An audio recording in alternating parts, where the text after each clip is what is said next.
Yeah, I think we're in 4 to 3 mode, otherwise we're a bit fucked. And speaking of being a bit fucked, yeah, not like that, mate. The PC isn't on, so once again, it's all or nothing with whatever we downloaded, mostly from Gameplay 64. So we're fucked probably. There's a hell of a lot of the stuff that are in disc format don't even work on the SD ties here on that website. Yeah, let's have a swig of coffee, mate. SD card is detected. Joystick is in joystick port 2. That's very important if you're using an SD tie. Do not press down with a joystick in port 1. Some idiot made that the warm reset function.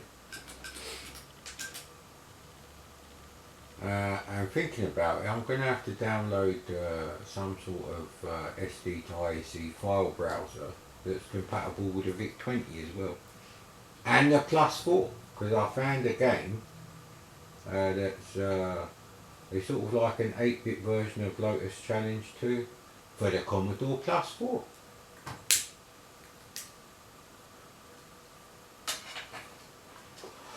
And in terms of shifting things around the screen, anything you can do with Chevy Chase or Chase HQ on the Amstrad CPC and Spectrum, you can certainly do with the Commodore Plus 4. Because it has pretty much the same CPU power. And actually it's manipulating a smaller bitmap or character-based screen mode. In character-based screen mode it's potentially 16 but possibly just 8 times smaller, which means 8 times faster to manipulate.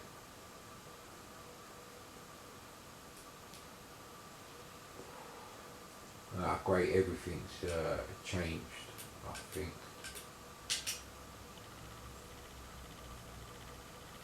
Now I did download a few extra games, but they're on the hard drive and the Windows PC is not on, so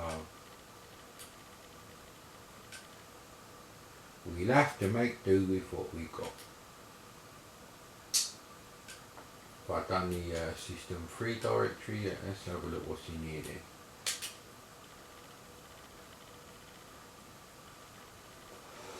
The driving section on Vendetta was such a letdown. What? I think it was Melbourne House. I was looking, I was watching one of my own videos about an hour ago, and yeah, there we go, there's Melbourne. What the fuck is that? Micropower, yeah. Really have to keep everything in lowercase if you're going to use an SD to ISE. There we go, Dark Tower.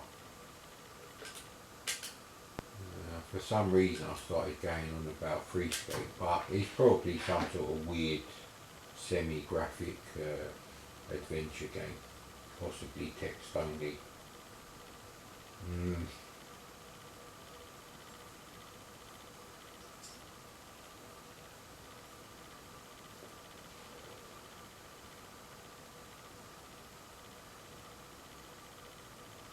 They should probably put that bit from Enigma,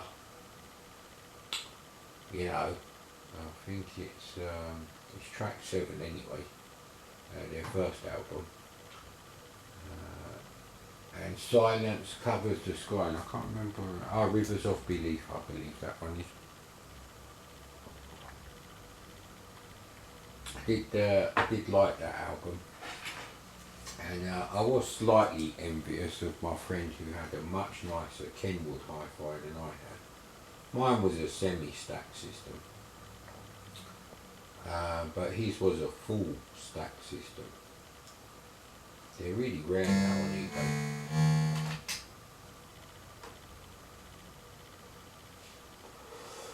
Now the great thing about Jack Alien and Remember cracks is they pretty much, I've not found one yet that doesn't have these instructions. I think it's Jack Alien who does the actual typing.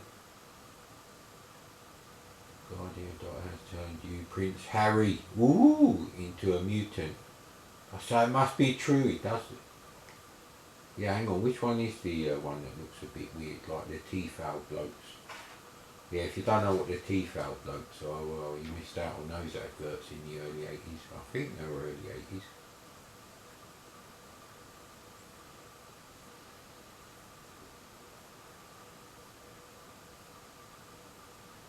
Arcade puzzle game. Well, I like the arcade bit.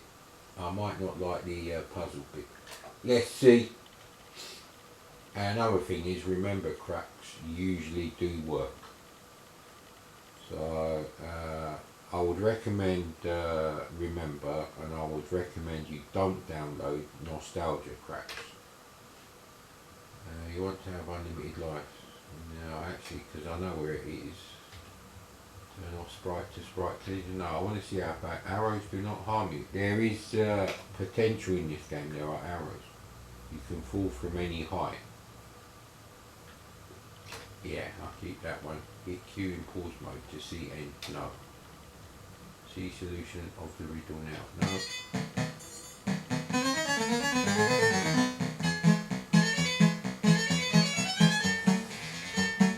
So we've got some classic 1960s British comedy music. And we're about to die in a dark tower, possibly with is it Sauron? Yeah, the other wizard in the Lord of the Rings film. Bloody on the other spare rolled up his filming down like the bloody Manic Miner Club.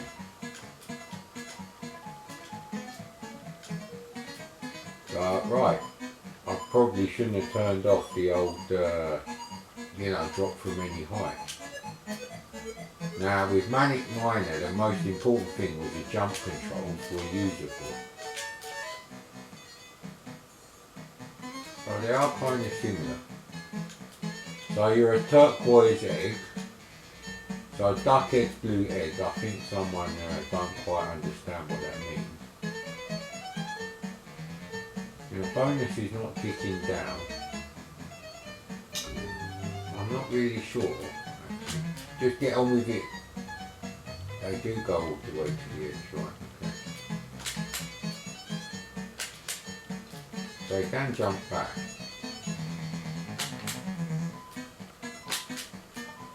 Whoa.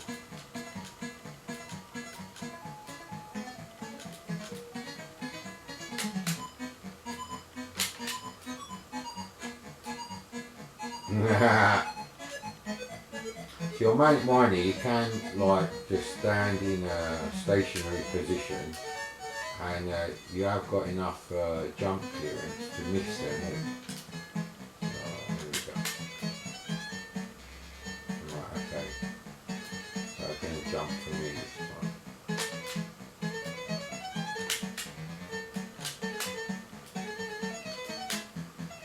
Right, I don't think it goes all the way to the end. Oh, that's close, so that is a safe point. Like Manic Miner in the toilets, you've got to jump through them. I'm going to come back to that game. That's actually not bad.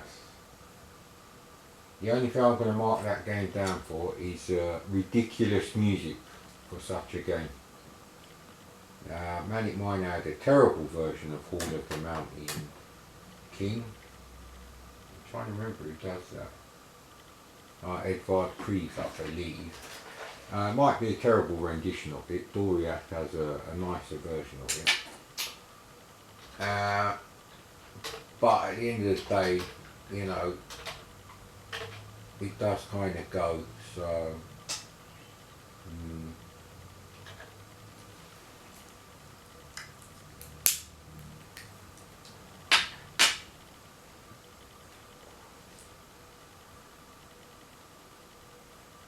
Still have to be careful with my gum, so hey, no breakfast for me.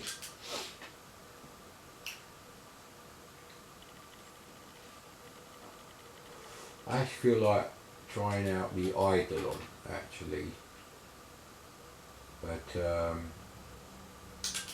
I did get a copy to work. However, I will not know which one it is now. Luckily, I put them in the same direction. Now, obviously, this has no. Actually, this does not mean it's been written to the drive after the other one, because they are copied onto the SD card from a backup. Because it got fucked up by Windows, didn't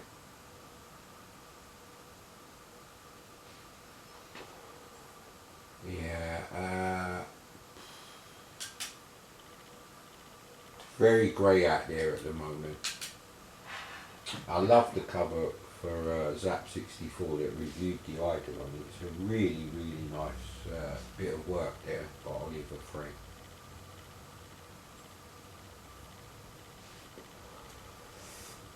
I did like this game, but I'll be honest, it's not really my kind of game today.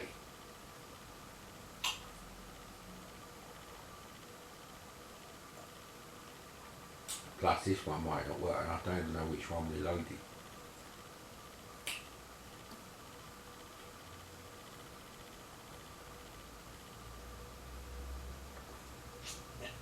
I think I'm going to set up the Commodore 1702 on the desk, so I have to find somewhere to put comically monikered. Okay, that's not good. None of the SD card lights on. I don't know which one I loaded, so I'm going to load up the one that's. Well, the other disc was actually called The Eidolon. That's what the disc label was. Wouldn't it be great if there was a cartridge that had this browser built in? There was something called SD to card.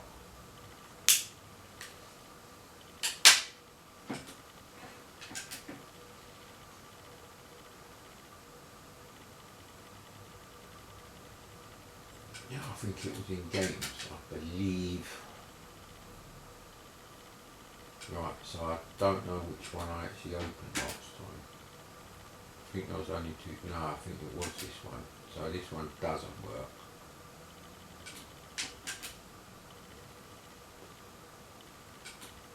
They are basically, they look the same to me. So I don't know now. I suspected it was the first right. No, bollocks. I could turn the camera off and watch it back, but let's have a look here. I don't know if I played Swiv and reviewed it properly. Swiv is one of the best C64 games I've never had. In terms of like pushing the machine. It is a real console quality 8-bit shoot 'em up. I don't mean PC Engine 8-bit, because that's slightly different. That's a bit like the Atari Lynx, some 16-bit custom chips controlled by basically a 6502, although it's not made by MOS Technologies. There were two companies that actually licensed that design. I think one licensed it off the other, he licensed it off MOS.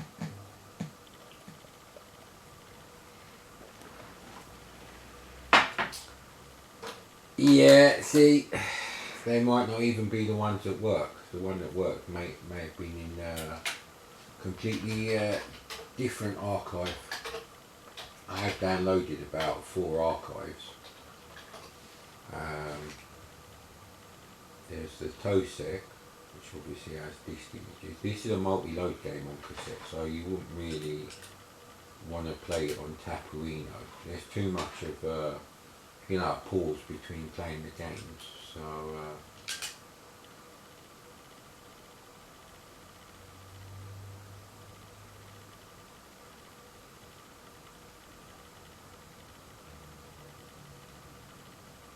I really don't want to play Max Headroom. That's a game I had, and I actually want to try and play that properly. Now my copy might not load, but I still have a copy with the instructions, and that's the important thing, although I think the instructions are shit, they're not very helpful. Let's LCP tape version. See, LCP would be fun for me, but there's no point doing a video on that. You'd have to do something comical with that.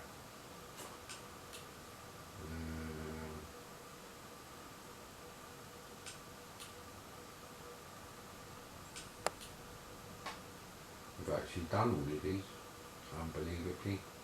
And international karate there doesn't work anyway. But I have done international karate. Stop crying in it. Okay, what's in extra? That sounds like a real mishmash of shit. That's beyond Forbidden Forest, which I still can't get to work properly.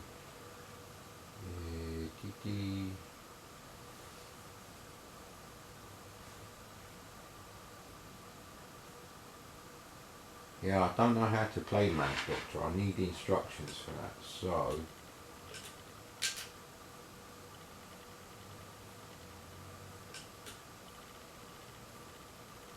right, where the fuck are we? We're in the extra directory, which is in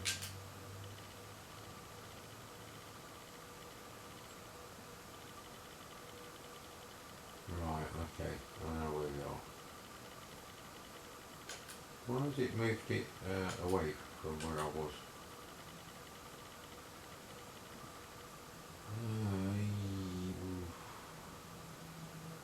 Combat links I thought was brilliant. I had that really early on the C64. Not quite as impressive as Skyfox, however.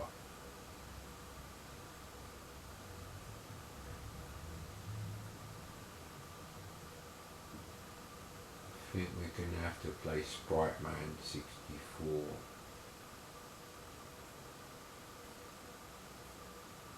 Yeah, I'm not really seeing anything here that I could play.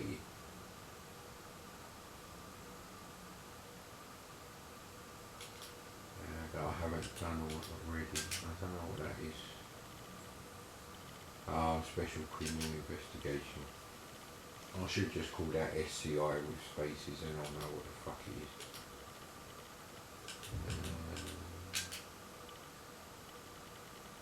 Yeah, I've played Beaky and the X-Snatchers. And that's a game I had. I shouldn't really be playing that. See what's in Bubble Bars. Yeah, these are very early. This is when I've just started downloading stuff.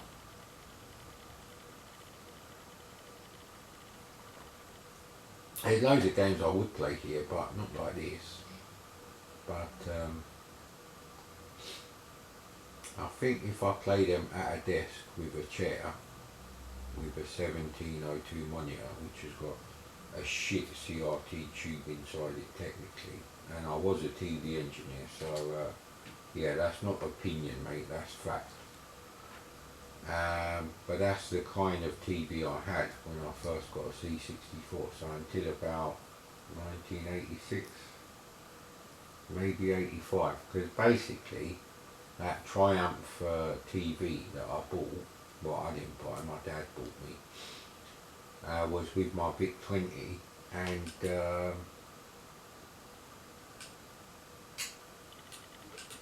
I think the power supply or something went on it, and it was basically, it was not worth repairing. The estimate for the repair was so much that the TV was already the cheapest one you could buy at the time.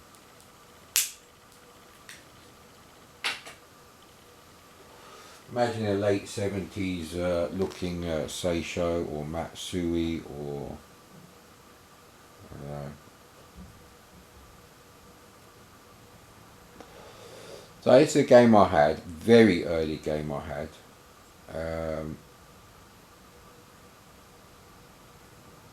Now, I think I actually lent this to someone. I think I lent this to a friend at school called Arif Beg, which I used to call Fried Egg. We all had stupid names for each other, it's nothing racist.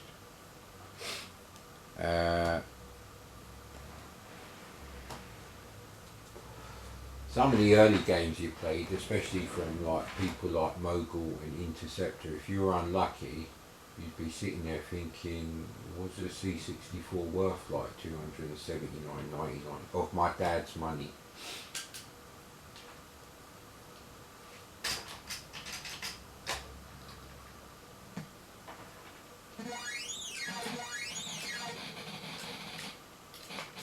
So the problem with this game, and I haven't forgotten after so many years, is basically the controls. They're very finicky, see? Doesn't push you round the corners sort of thing. I'm sure that's wrong because they weren't blue. Did they even change colour? No. See, that's the problem with this game. And imagine playing this game with, you know, with a bloody Point Master joystick. Yeah, it's unplayable. Not enjoyable at all. I'm getting no memories from that, except possibly the light grey border.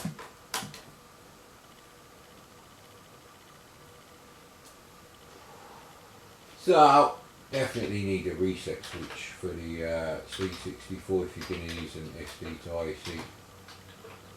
You know, you can always buy another the C64 full size, or even what's the other one called? Mega C65, is it? You know, another one to come off the production line, but there are no more of these. I don't know why you can't make new SID chips. Are the plans missing? Is the equipment, you know, that could make something with those plans non-existent?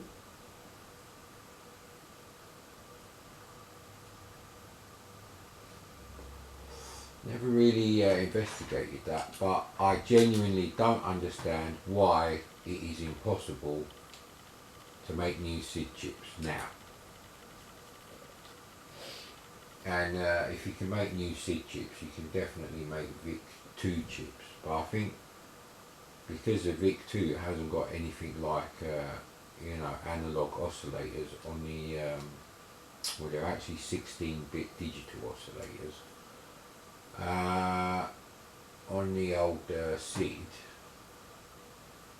The VIC-2 is really, it's a very good integrated circuit, but it's a pretty standard integrated circuit. There's nothing unusual on the silicon surface there.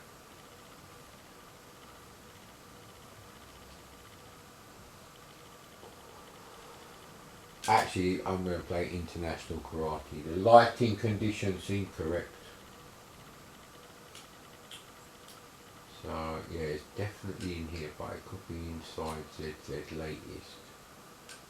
Maybe don't, oh no, there it is, international karate.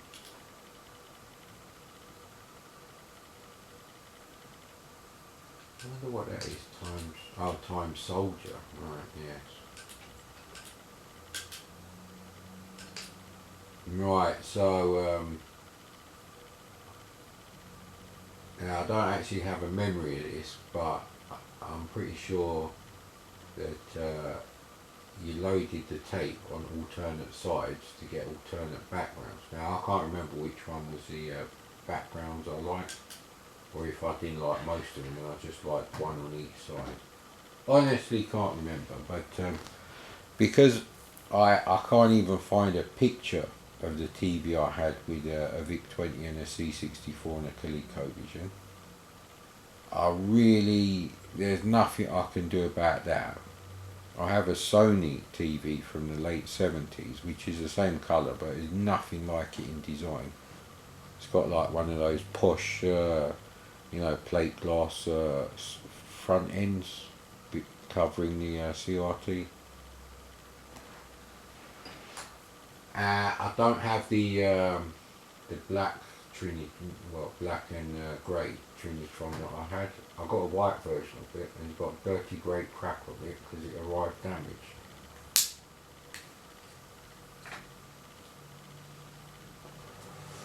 And I think it was UPS that fucked that one up, but I think the guy refunded me half the money, so even with the postage, Yeah, you know, that white 14-inch Trinitron from the mid-80s was between 10 and 15 quid. Well, this isn't promising at all. Right, good. Now I want to play it how I remember it. So these are not really reviews today, and it's not even breakfast time. We're going the other way. Now this background I do not like. I can't remember which one I fucking loaded now. And the fast forward on the camera is really fucking slow. As bad as doing it on my TV, and there's no way to skip like 5 minutes at a time, so we're a bit fucked there. So I'm pretty sure I played the other side.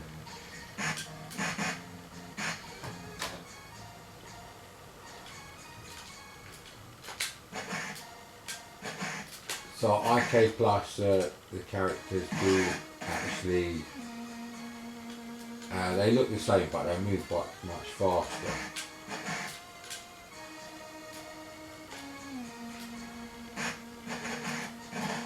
Yeah, well, this is lipstick there.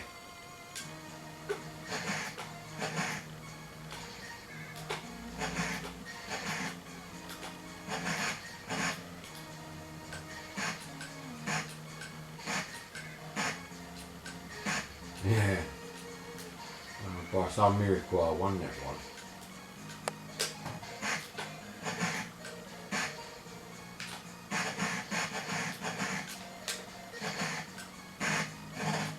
That's no good, mate.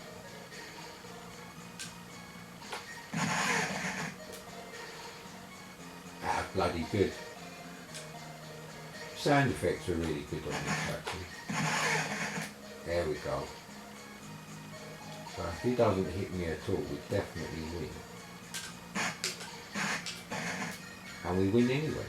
Oh, half one. Oh, you bastard.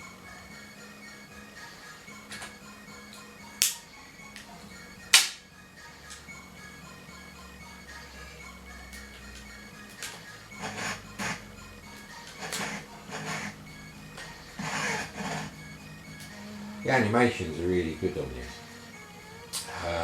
There is an update to this with different backgrounds.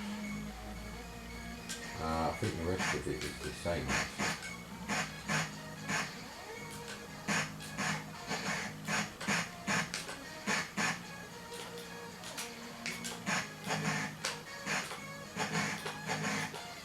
Nah, still want it.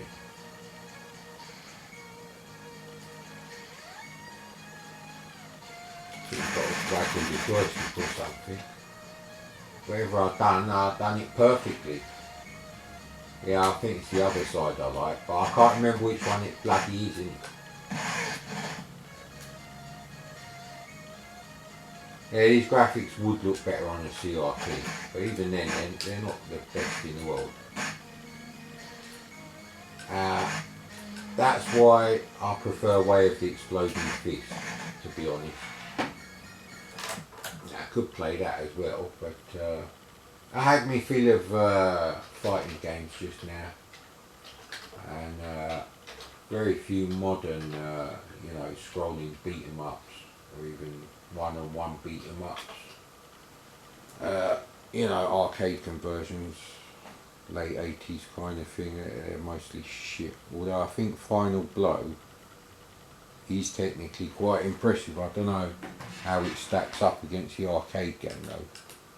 But you know what, I can't remember who makes Final Blow, so we're a bit fucked there really.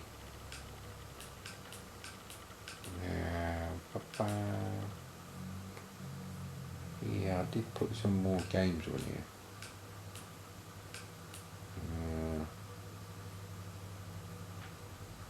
Yeah, I did look up Minnesota Fats Pool. And it is pretty much a hustler with a different colour palette and a name change. For the American market, it's the same game. If you go on Game Base 64, so anyone who had that is you know, it's pretty much the same experience I had with you know, playing Hustler by Bubble Bus software.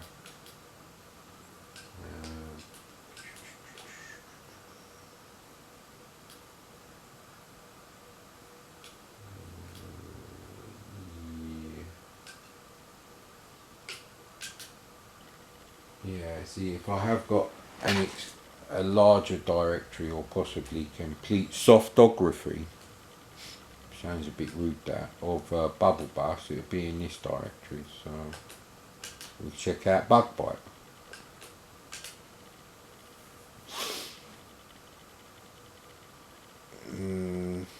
Bug Bite held in there for a bit really, that's why you've got later games like Cat Trap.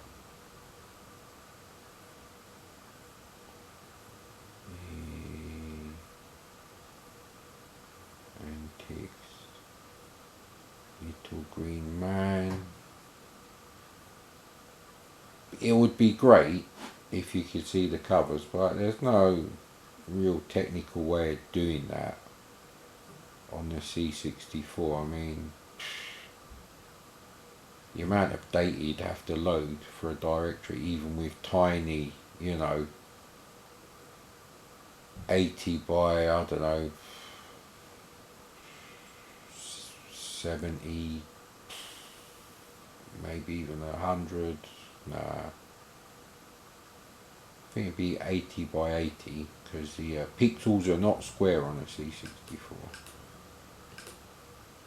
Let's try Little Green Man.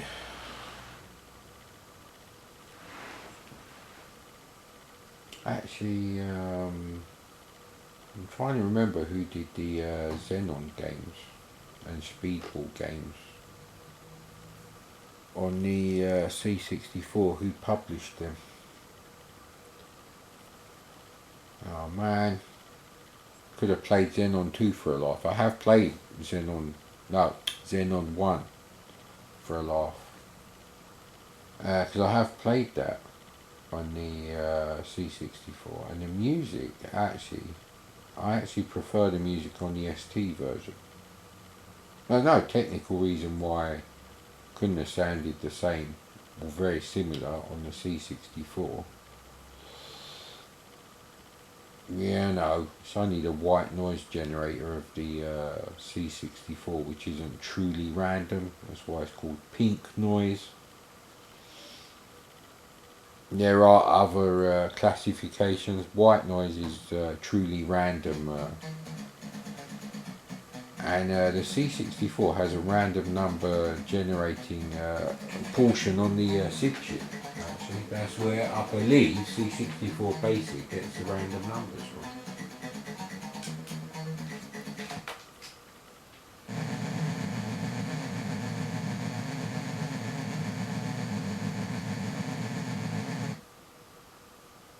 SID chip being put to good use there while it's being reset. Well, this is unexpected.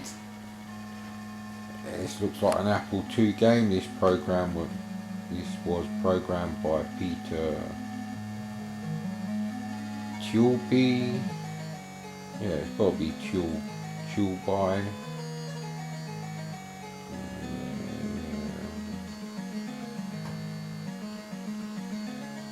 So the actual bitmap graphics are not bad. However, they're clearly using just 4 colours there.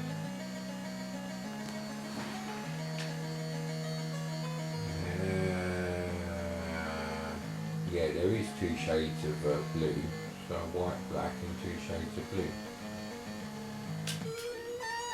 And you're green. Quite a good sound effect actually. Should really use that sound effect in a clip from Star Trek or Blake 7. Can't think of any others, right? So all this fire did nothing.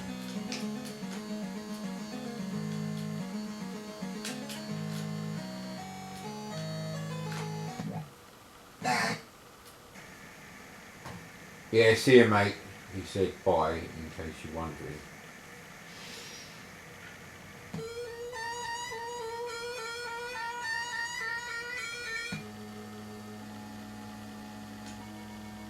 supposed to do something with these. So the fire button genuinely does nothing. I can't see a way of jumping. And I knew that would happen, that's why I was pissing about. Right, that's a shit game. If the jump controls are absolutely ridiculous, and you know, within 100 pixels you've got to jump something, and you've got no alternative, it's a shit game. That was a simple one to review. And I'm not going to persevere with it because it's in 4 fucking colours, you know. 4 colours. Well, the Amstrad only does 4 colours in the 4 colour mode, but that's double the resolution that you get on the C64 being used there. Not that there is a 4 colour mode. There's a 3 plus sometimes any colour you like, sometimes only the first 8, you know, fucking Mattel Aquarius colours kind of thing. Actually, I did buy a keyboard. It's one of those flexible keyboards, USB keyboard that is. You can use them with like PC motherboards, and it's got blue square keys, and it feels quite similar to the Mattel Aquarius. So I was actually thinking, if you could make your own cases, all you do is you know, redesign it so it will fit the key layout of this thing, and you could actually make you know, a Mattel Aquarius equivalent of you know, the C64 full size. Be quite easy actually. I got a mini Intel Atom PC that's smaller than the original Japanese PC engine. So anyway, we've done that directory to death. So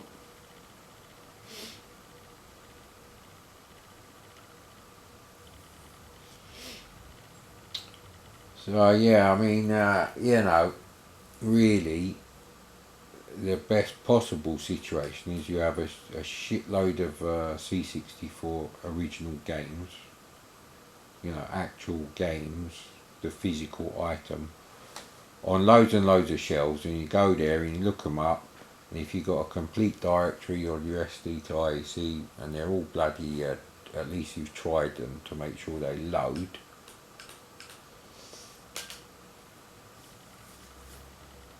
So that must be all of Atlantis. So Cave Mania, Globetrotter, Rolling, Super Kid, Thunderhawk.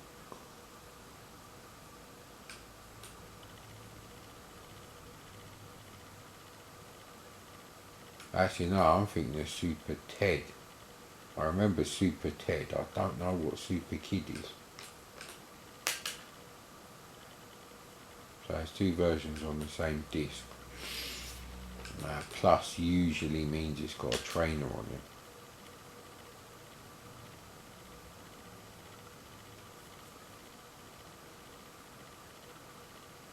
Well, I've never heard of this game. Got no idea what kind of game it is. I'm hoping it's a shoot 'em up. Atlantis made cheap games. Not necessarily the cheapest. Mastertronic was still selling $1.99 games when Atlantis was selling games. And the reason I say that is because they were sold in newsagents next to the Mastertronic $1.99 games. I can't remember when Mastertronic Added Dimension come out. I think that was 85. But I definitely saw Rattler and Vagan attack in the newsagent. I bloody bought them, didn't I? You knob mad Commodore, it'd be so rude if I just...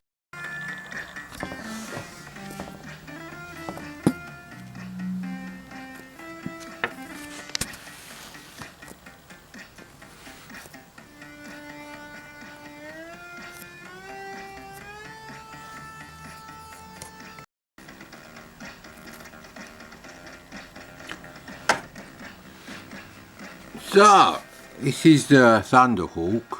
It's got sprites in the border. You asshole. Had that all set up and then they pop up, right? And for some reason, I don't know what the fuck happened with the footage, because the camera file after the bit where I cut it off there, and I say I'm going to cut it off in a comical fashion, is missing. So that's what happened. So we have to use our time machine again to start things over. One player game, exit to title page, demo mode, show maps and part, no, oh bloody hell. By the time I read all that, it should always be F1. So I'm having to use this, actually that don't look that centered on the screen anyway. Well, no, that's probably better. We'll see now. I ain't got a fucking password. Shouldn't ask you for a password then. I was really slow. So it's like Nemesis with no speed ups, which is like, you instantly get a speed up pretty much. That's something the size of a mini bot. What the fuck? So basically it's like Nemesis with 90% of the middle bit missing.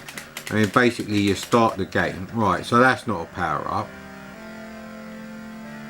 Don't tell me you have to go through a fucking maze. Now this is a budget game. And maybe the presentation to you is good, but it's all about the playability for me, mate. Again, you have to press return. Right, so what is that shit? So you can't touch them, and the collision detection is shit. I don't think I even touched a single pixel there. If I did, it was like very close. Very fucking eager. Oh, now you've got to deal with this arsehole. So hang on, these are different now.